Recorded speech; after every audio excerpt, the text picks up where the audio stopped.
This is Teacher Gilvan, and welcome to Ponderings. It's a pleasure to have you join me today for this podcast. I hope all of you are staying safe and comfortable in this heat.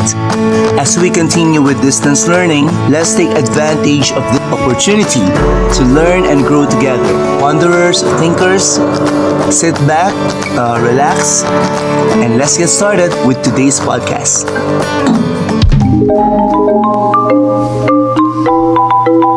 Yes, today's topic is all about the overview or an overview of research. And I would like to start this lesson with a quotation from Khalil Gibran. He said, "Say not, I have found the truth, but rather, I have found a truth."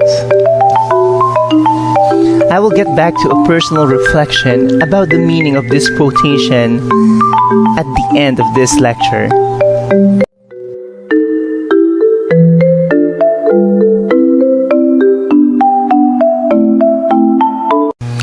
Learning about research, doing research or conducting research, and of course writing about research or producing a research paper is something that is expected of everyone. Yes, research is expected from us. Some of you might also be aware of senior high school students who are producing research. In grade 11, they are tasked to do a qualitative research, and in grade 12, they are assigned to produce a quantitative research. And both of these researches ought to be practical in nature. In the university or in a college, you will be expected to produce a thesis, a research paper, and that paper should be relevant to the course that you are taking. When you pursue your study further, that is in the postgraduate studies, both the master's and the doctor's level require you to have a thesis. And that paper or that thesis, that research paper ought to be relevant to the course that you are or the degree that you are specializing in. So really, I can say that the research paper, the process of learning it, the process of doing it, and finally producing it and defending it, stage wherein skills that we learn from our basic years and is tested.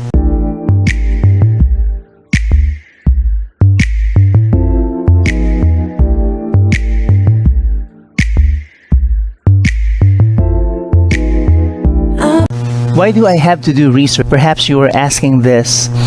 We human beings aim to foster knowledge. We continue to study everything outside us and even those things inside us. Ever since we discover language and we communicate with each other, and when we discovered fire, we never stop there. We continue to develop and to search for new knowledge. The ancient philosophers put the role of reason and inquiry on a pedestal. It was their aim to have a rational observation of this world and of ourselves. The Age of Enlightenment was a period of intellectual and cultural transformation. Emphasis was placed on scientific progress, reason and logic, individual liberty, and secularism. We want this manner of searching for truth and meaning to continue. We have a belief that our knowledge had something to do with the kind of future that we will have. Will it be a good future or will it be an apocalyptic one? What would happen if we stop this searching for knowledge, this searching for meaning and technology? In grade 11, you are expected to do practical research 1, which is qualitative research. And of course, in grade 12, you are expected to do practical research 2, which is quantitative research. Studying this now will give you the basic ideas on the parts of research and on what are the things to do in each part or in each section of research and how you will be writing it. It's really a good action to do. Additionally, when you get into the world of work, you will find that the field is something that is not stagnant. It is something that encounters problems every now and then. And of course, changes continually happen, and thus the professional needs to be aware of things that she needs or he needs to do in order to better the situation. A knowledge on research, experience of reading a lot of literature, that experience of putting in hard work on a research paper will be beneficial because you yourself has the ability to learn more and to do more, and of course you have the ability to find solution to a problem. And if you belong to a good company someday, you will be seen as an asset of that company. Our professors in research told us that the way we get information compared to the researchers of the past is much easier. It is because today we have technology. We have a computer, a monitor, its keyboard, and of course the internet. And all this technology really facilitates collecting of information and the sharing of information and the storing and editing of information. In the past, that is not the case. The researcher has to go to a library and has to deal with physical books and limited time. They also have limited information. Go to ERIC and then you can find a lot of studies done not only in our country but also around the world.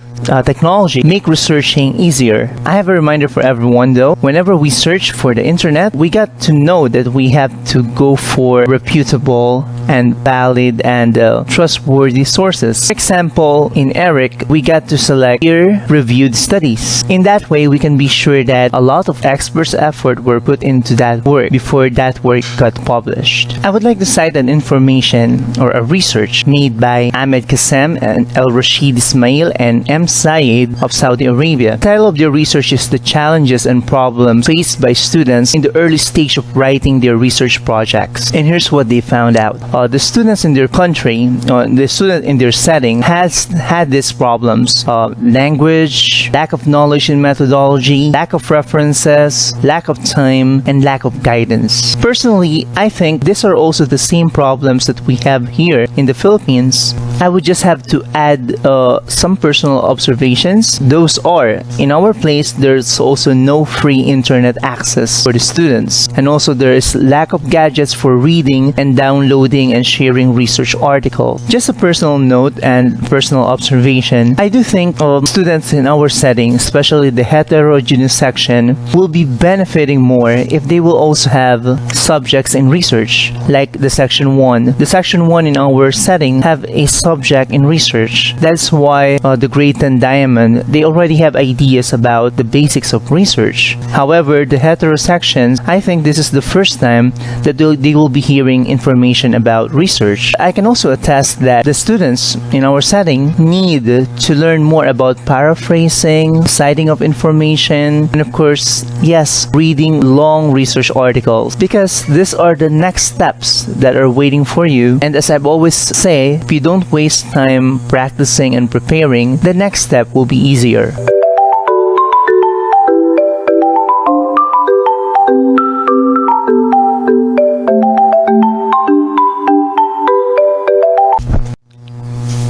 What is research? It is an empirically based study. When we say empirically based study, it means that it is based on previous findings of researchers. It is also based on your observations or experimentation. In simple words, your claims, your statements here, and your conclusion have a basis. So that is empirical. Second bullet, it is built on the foundations of previous studies, researches about the topic that you are studying. You often hear the phrase, standing on the shoulder of giants.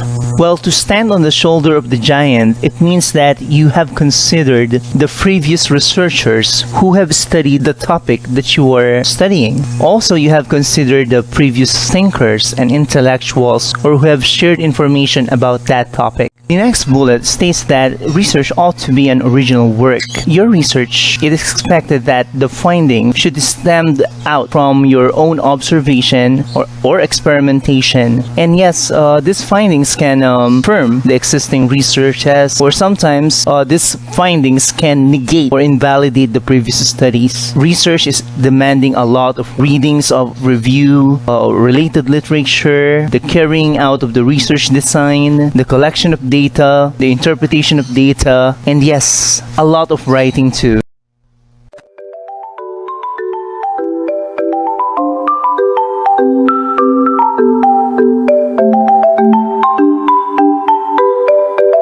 There are two major approaches to research. These are quantitative research method and the other is the qualitative research method. Now, these two are very different from each other. Their adherents also differ. Thus, sometimes there are misunderstandings between quantitative researchers and qualitative researchers. But of course, even though these two seems to be warring or not agreeing with each other, perhaps if we understand both well, perhaps we can make them come into terms and get the best of both and apply it for a certain research. But before we dream of that, let us first examine the differences between the two so we can understand them. Yes, these two really differ. The quantitative approach, its main tenet, there is truth, and truth is out there. We got to find it. But for the qualitative approach, its main teaching is truths, I say truths, plural, are relative, and it is also constructed by us. Now, on the table, you are seeing the one with asterisk. It's about post-positivism, and that one, an umbrella term. These are additional information about quantitative research and qualitative research. Let's start first with the post-positivist position. Positivism is still dominant, but there seems to be a shift towards post-positivist thinking. On the table, you can see post-positivist and umbrella term. I put some asterisks there so you can see. Let me explain those. These are additional information about the quantitative research and qualitative research. Hunter and Lee 2008 says that positivism is still dominant. You know, positivism is the belief that there is an objective truth, that truth is out there, that is just waiting to be discovered using the quantitative research methods. According to Lilly and Hunter, there seems to be a shift. The positivists, there's what you call the post-positivist position. They still believe that there is an objective reality, but that is not totally attainable. You cannot really get the perfect reality. Even our perception have limits. It admits that this position is admitting that we are not perfect. Our perception is really not perfect. Even though it is not attainable, here's their stand. Quantitative researchers should try their best to get closer to the truth, even though what we're getting is not the total truth. This is what we call approximation. So that is the recent development that's happening to the point of view or the tenet of the positivists. It's called the post-positivist position. Now, another one is qualitative research approach. I put in here an umbrella term and I put asterisk on that. Well, that one means that some people, they say that all qualitative research are the same. These researches are plagued with subjectivism, and they see subjectivism as something very negative. It's error laden, as they say, and that's why the qualitative research is faulty. Now, that is not true. There are many types of qualitative researches. This qualitative research is an umbrella term. Now, each has its own rigorous and well-developed truth criteria. Now, that means that you cannot measure and say that a qualitative research is wrong by because of you're using the standards of the quantitative method. Now, this one is also true. You cannot measure the quantitative approach by the standard of the qualitative approach. These two are really different. I'm hoping that you will have an open mind for both research approaches. Why? It is because both researches can really complement each other and can really help each other so that we can find new knowledge and we can also find out the meaning of our lives.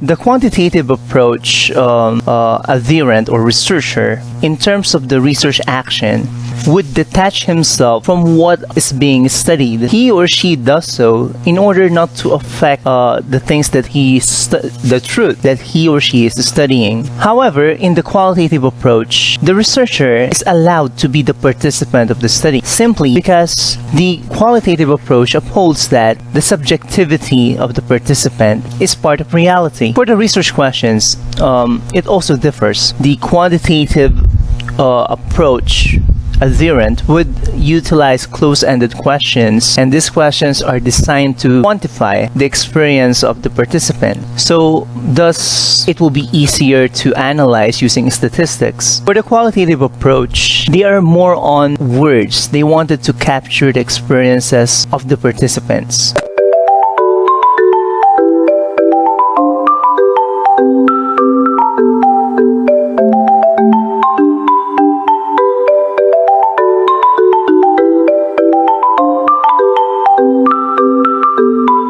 In the quantitative approach, the number of participants is very important. It got to be a valid sample. Now, really, the population is the determinant of a valid sample. And one useful tool that we can use is the sample size calculator from surveysystem.com. For the qualitative approach researcher, generalizability is not the issue. Saturation is considered. Saturation is when the researchers cannot find new data and themes anymore from their participants, or even with additional participants. That signals them that the data that they have collected is already enough.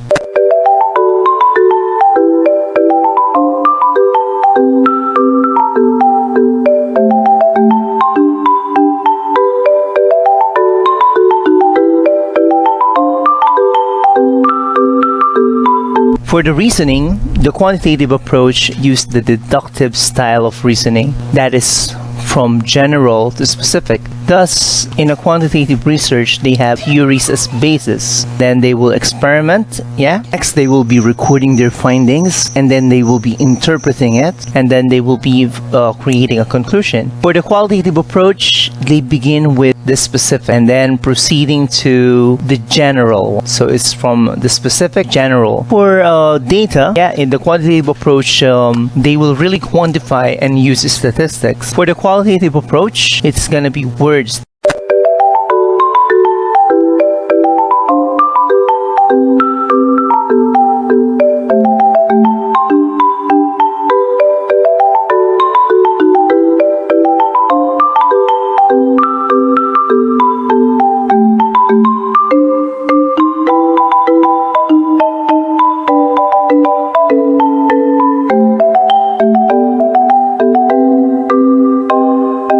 We now reach the conclusion part of this lecture about an overview of research. And now I am harking back to the quotation that I gave you in the beginning of this lecture. That one is the quotation from Khalil Gibran. And he said, "Say not, I have found the truth, but rather, I have found a truth." It is saddening when teachers of research or authorities of research proclaim that one research is superior than the other, because that is not the case. There are two major approaches to research. One is quantitative and the other one is qualitative. And my take is students should really understand both. In this class, you have learned the value of tolerance and being open-minded. And I'm hoping that you study well the quantitative approach. It has its merits, it has its weakness too. And you also study the rich qualitative approach. It also has its merits and as well as weakness. And really, if we focus and try to see how we can make these approaches come into terms, perhaps we will have a rich knowledge of a combination of it, which is the mixed method of research. Thank you very much for listening, and please wait for our next podcast. The next podcast will be about the parts of research, and there we will be studying the parts of research in depth, so you can be prepared for writing your research report about the social issue. Thank you for listening to English 10 Podcast.